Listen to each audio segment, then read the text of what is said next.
How's it going, guys? Welcome back to another video. In today's video I am going to show you guys the process of installing JBA upper control arms on my first gen Toyota Sequoia. This install is pretty quick and easy. You can do it at home with pretty basic tools. I do recommend an impact that's going to make this job a lot easier, but other than that you should be able to do it by yourself or with a friend in just a couple of hours.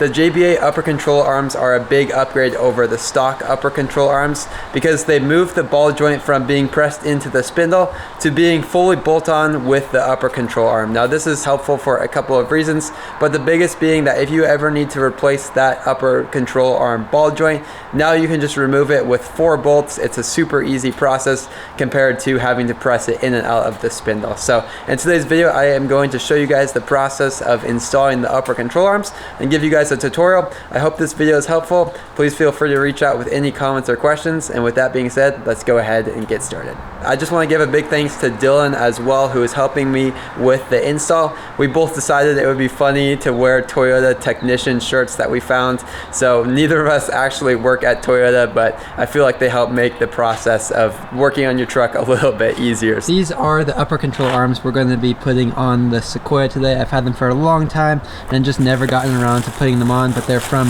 JBA upper control arms. They're going to help push the wheel forward as well to help with any of that rubbing that I'm still getting with the 35-inch tire.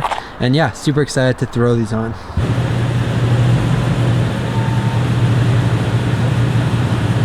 Let's see.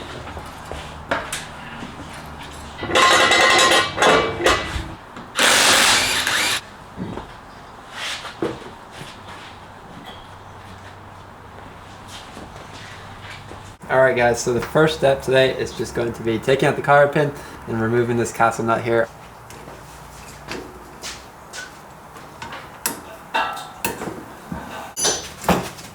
Alright, so with the cotter pin removed, next step is just to remove this castle nut. Go ahead and grab an impact and just go to town.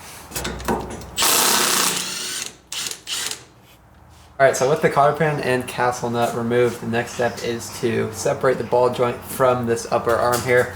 And this might be a little bit tricky, but your friend here is going to be a sledgehammer. Just go to town, pound it. It's going to take a little bit of work.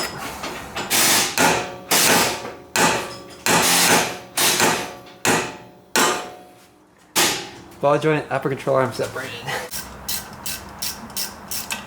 Alright, so next up here I'm just disconnecting the bolts that hold the brake line in place. There are 2 of them, one right here and one up on top.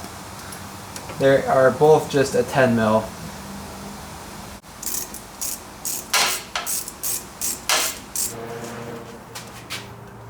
Rubber next to it, ready?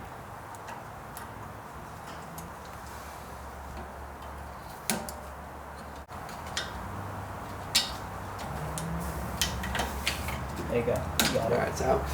Yo.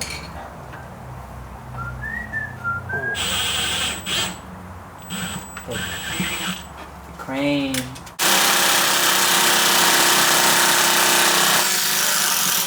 Right out. Remember, slow. It's gonna sling grease. Keep going. There it goes.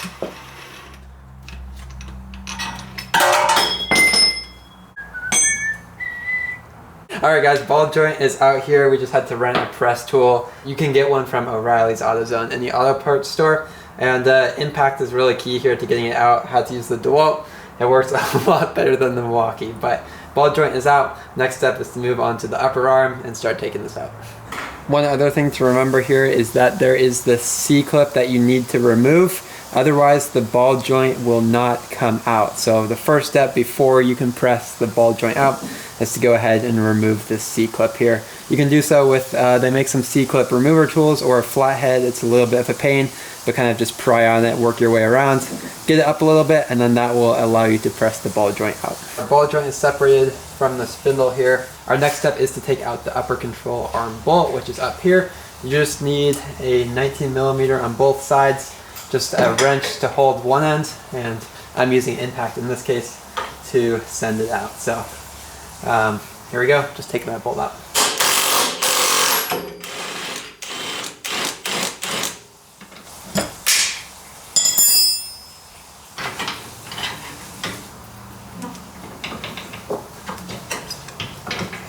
Alright guys, with that bolt out, we can go ahead and pull out the old or stock upper control arm.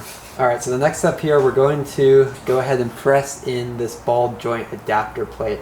And what this is, the purpose of it, is it goes into your spindle here, and it's going to allow us to run an upper control arm with the ball joint attached to the upper control arm, versus as it was with stock where the ball joint is pressed into the spindle. This makes it a lot easier if you ever need to replace your ball joint, because it's literally just bolted up to the upper control arm. So in order to do that though, in order to run it with the ball joint in the upper arm, we first need to press in this ball joint adapter here. There is a little C-clip, so we're going to go ahead and remove that, and then we'll go ahead and put this into our spindle.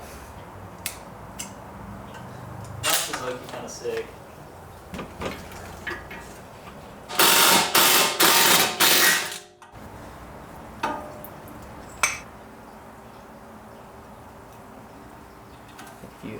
So this is what's cool with the JBA upper control arms. As you guys can see here, the ball joint is just bolted into the upper control arm, making it a lot easier for replacement or service. So here it is. We have the OEM upper control arm removed.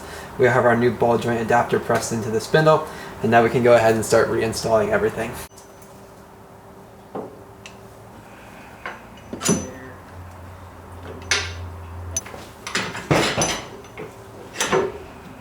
So with the upper control arm, it goes bolt, and then you got one of the JBA washers here, and then you have the bushing, and then you have another washer, and then it runs through, and then on the other side here, same thing. It is, you have a washer from JBA, and then we have another washer, just like that. And then we unfortunately learned this the hard way on the other side. With the JBA upper arm, you actually need to use one, maybe two of the stock spacers as well. The threads on the stock bolt here aren't quite long enough, so even if you tighten it down all the way with the impact, you're not going to be able to fully tighten it. And what we ended up doing on the other side accidentally is messing up the threads on this bolt. So make sure that you also add in the stock washers here, and that's going to make sure that when you tighten the bolt down, there are enough threads and you don't damage it. So, and then we can go ahead and throw on that nut. Get started. Perfect. And then you can go ahead and tighten that down. And next step here is just to torque this long upper control arm through bolt, and the torque spec is right around 80 foot-pounds. Yeah. Our next step here now is to reconnect the new upper control arm ball joint with our spindle. Up or just do that.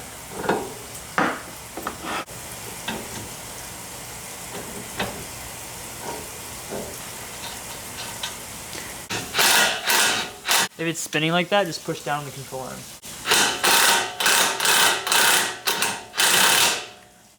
And then we're going to torque this bolt here to 70 foot-pounds. I accidentally just left this wheel speed sensor line. I connected it underneath the upper control arm, but you can actually just disconnect it down below and then go ahead and pull it back up and over. So something to just keep in mind when you're reinstalling the upper control arm. Don't make the same mistake that I did.